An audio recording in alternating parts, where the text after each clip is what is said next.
Bonjour à tous, au cours de cet épisode, nous allons nous immerger dans le best-seller de Robert Kiyosaki, Père riche, Père pauvre. Vous trouverez facilement sur YouTube des vidéos qui synthétisent les grandes idées pragmatiques pour devenir riche issues de ce livre, c'est-à-dire comment gérer son argent, comment gérer ses investissements et comment s'adapter aux règles fiscales pour optimiser son argent.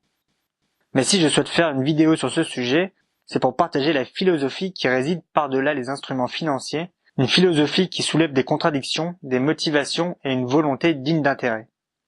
Dans ce livre, Robert Kiyosaki nous raconte son histoire et l'impact d'avoir eu deux pères, c'est-à-dire un père biologique, très diplômé, et un père spirituel qui lui n'a pas poussé bien loin ses études. Tous les deux travaillent beaucoup, tous deux gagnent bien leur vie, mais l'un a légué des factures impayées, l'autre a légué un gros patrimoine. De ces deux visions du monde naissent un grand nombre de contradictions, et cela même si elles sont toutes deux pleines de sens. Il est alors impossible d'accepter aveuglément une parole comme vérité, mais il est nécessaire de peser le pour et le contre de chacune d'entre elles et de développer une opinion personnelle. Prenons quelques exemples. J'étudie pour avoir un travail, contre, j'étudie pour me développer. Je travaille pour l'argent, contre, l'argent travaille pour moi. Je paye les autres en premier, contre, je me paye en premier. Je ne peux pas l'acheter, contre, que dois-je faire pour l'acheter? Ne prends pas de risques pour ne pas perdre, contre, prends des risques pour gagner et apprendre. Même si ces deux pères peuvent être d'accord sur certains points, comme le fait qu'il est primordial d'investir en soi et dans son éducation, ils divergent dans leur motivation et leurs actions. Pour l'un, l'éducation a pour objectif d'apprendre un métier qui répond aux besoins des entreprises. Alors que pour l'autre, c'est d'apprendre les compétences dans divers domaines afin de mieux gérer son travail. C'est pourquoi il est si important de comprendre les motivations qui nous poussent à agir. Tout d'abord, nous sommes influencés par le monde qui nous entoure. À partir de notre éducation et de nos expériences, nous forgeons nos pensées et nos croyances qui vont guider notre vie.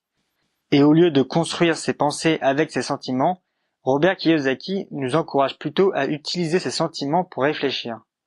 Pourquoi est-ce que cela me rend triste? Pourquoi je désire ceci? Pourquoi ai-je peur de cela? Par exemple, il est écrit que l'argent a tendance à exciter nos peurs et notre avidité. Car devenir riche ne change pas grand-chose, dans le sens où gagner à l'euro-million ne changera pas notre relation à l'argent, nous resterons son serviteur. Ainsi, il n'est pas question de chercher à contrôler ses émotions ou d'assouvir tous ses besoins et désirs, mais de faire confiance à ses émotions et à les écouter. Apprendre de ses émotions aide à se comprendre soi-même et à guider sa vie. Robert Kiyosaki nous encourage à ne pas attendre demain, mais de commencer dès aujourd'hui à prendre sa vie en main, car de façon similaire aux investissements, plus on investit tôt en soi, plus les opportunités sont multiples. Prendre sa vie en main passe par apprendre à se laisser porter par la vie, telle une plume dans le vent, et à saisir les opportunités que la vie nous apporte. Mais aussi à ne pas rejeter la faute sur le monde extérieur, c'est-à-dire sur les autres, sur son travail ou sur son salaire, mais d'agir pour répondre soi-même à ses besoins.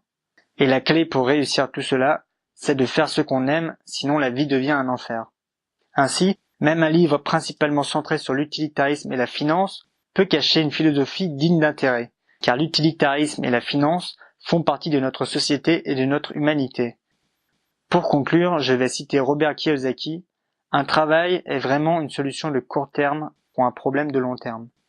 J'espère que cette vidéo vous a plu, et si c'est le cas, n'hésitez pas à vous abonner à la chaîne pour ne pas rater les prochaines vidéos.